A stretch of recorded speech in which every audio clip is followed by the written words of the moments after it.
उड़ीसा में 3 दिन के चुनाव प्रचार के बाद उप मुख्यमंत्री अरुण साव राजधानी रायपुर वापस लौटे हैं। वहीं लगातार छत्तीसगढ़ के दिग्गज नेता उड़ीसा दौरे पर हैं।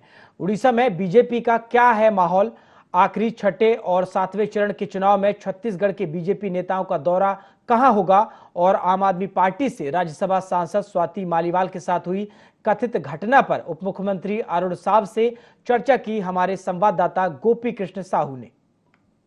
छत्तीसगढ़ में लोकसभा के चुनाव संपन्न होने के बाद जो यहाँ के नेता थे वो दूसरे राज्यों में जाकर प्रचार प्रसार करते हुए नजर आए। इसी कड़ी में उप मुख्यमंत्री अरुण साव उड़ीसा के दौरे पर थे। 3 दिवसीय दौरे के बाद लौटे हैं उप मुख्यमंत्री जी। हम उनसे जानेंगे, सर आप वहाँ से लौटे हैं, किस तरह की स्थिति वहाँ पर देख पा रहे हैं? उड़ीसा की जनता परेशान है नवीन पटनायक की सरकार से। 14 साल लगातार प्रदेश में राज कर रहे हैं, पर उड़ीसा की तरक्की नहीं हुई।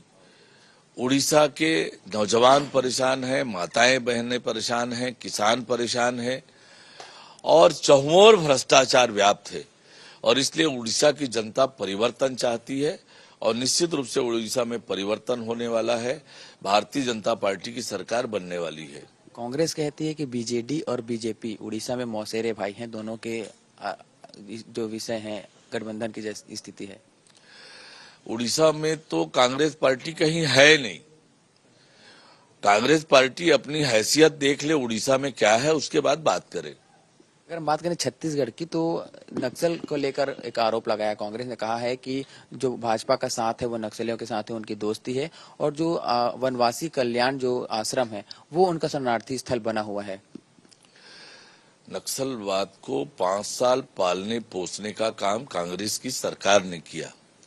आज जब सुरक्षा के जवान, सुरक्षा बल और सरकार कार्यवाही कर रही है तो कांग्रेस के नेताओं के पेट में दर्द हो रहा है और इसलिए ये बेबुनियाद निराधार बातें कहकर जनता में भ्रम फैलाने की कोशिश कर रहे हैं। पर जनता बखूबी जानती है कांग्रेस के चरित्र को। सर, जो स्वाति मालीवाल का जो घटनाक्रम है वो अब तूल पकड़ता हुआ दिखाई दे रहा है और इसके बाद अब कह रही है कि स्वाति मालीवाल भाजपा की एजेंट है। हमने देखा राधिका खेड़ा जी के मामले में किस प्रकार से कांग्रेस का चरित्र उजागर हुआ। एक तो प्रदेश कार्यालय में बेटी के साथ अपमान हुआ और बाद में जब न्याय मांगने लगी, न्याय नहीं मिला और तब वो भाजपा की एजेंट हो गई। स्वाति मालीवाल के मामले में भी यही हुआ।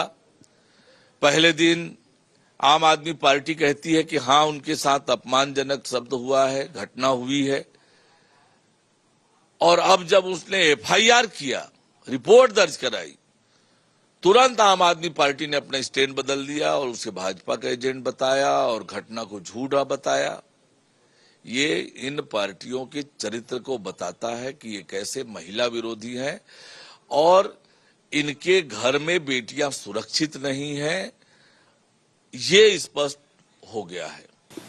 ये थे हमारे साथ उप मुख्यमंत्री अरुण साव जी, जिन्होंने सभी विषय पर विभाग जवाब दिए और लगातार जिस तरीके से आरोप लगातार कांग्रेस के द्वारा लगाया गया उन्हें निराधार बताया है। कैमरा पर्सन गणेश निषाद के साथ मैं गोपी कृष्ण साहू, IND 24 रायपुर।